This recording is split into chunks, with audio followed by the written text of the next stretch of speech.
Thank you, Mr. Chairman. Mr. Chairman, one of the benefits of having other committee obligations and arriving at Oversight Committee behind my colleagues is that I get to listen to all the testimony. Mr. Chairman, this is Social Security for 1 hour, 28 minutes, 25 seconds. Phone number 800-772-1213. It's a number for Social Security. This is what our elders have to listen to. These are our elders, my man. Yes, sir. The reason they're calling, when I have a question for you, I'll ask it. That's the way this works. The reason our elders call for help is because they need help. Not because they want to listen to elevator music. They want to talk to a human being.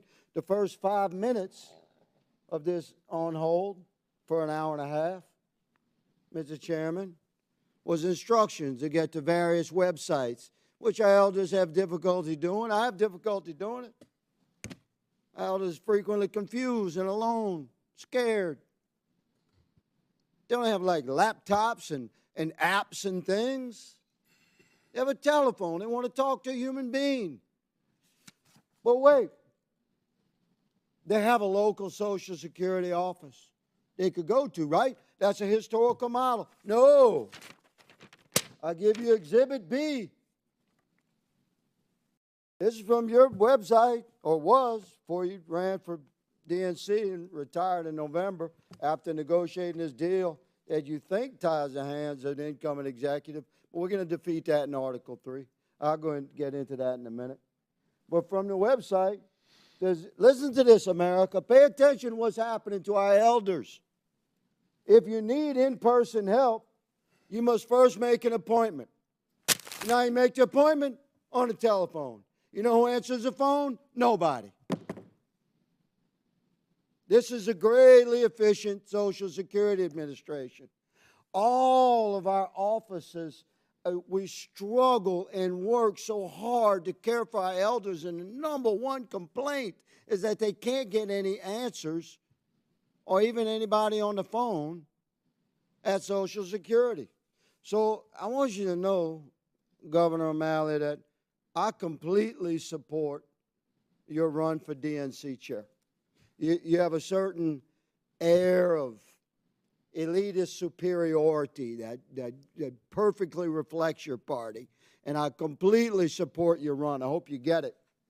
Earlier in your testimony, you stated that the contract you signed that presumes to commit the executive branch and the federal government through 2029 to a union agreement. In fact, they hail it in CNN as Social Security Union secures telework deal. And it said the deal will secure telework for SSA employees through 2029. That's a union guy to CNN. You said it doesn't tie the hands of the incoming administration. I happen to agree with you, Governor, but that's because the founders were wise enough to divide the powers of our government. And we're going to defeat the contract you signed in Article 3. Watch us do it.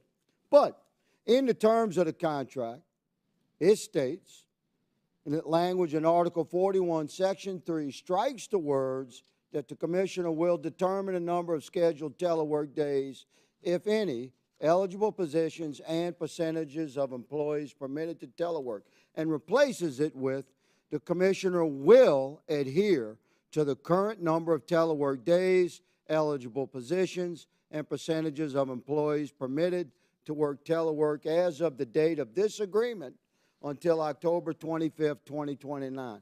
But by some measure, you say, yeah, that doesn't tie the hands of the incoming administration. That was your testimony about an hour and a half ago before I got on hold with Social Security. That never answered.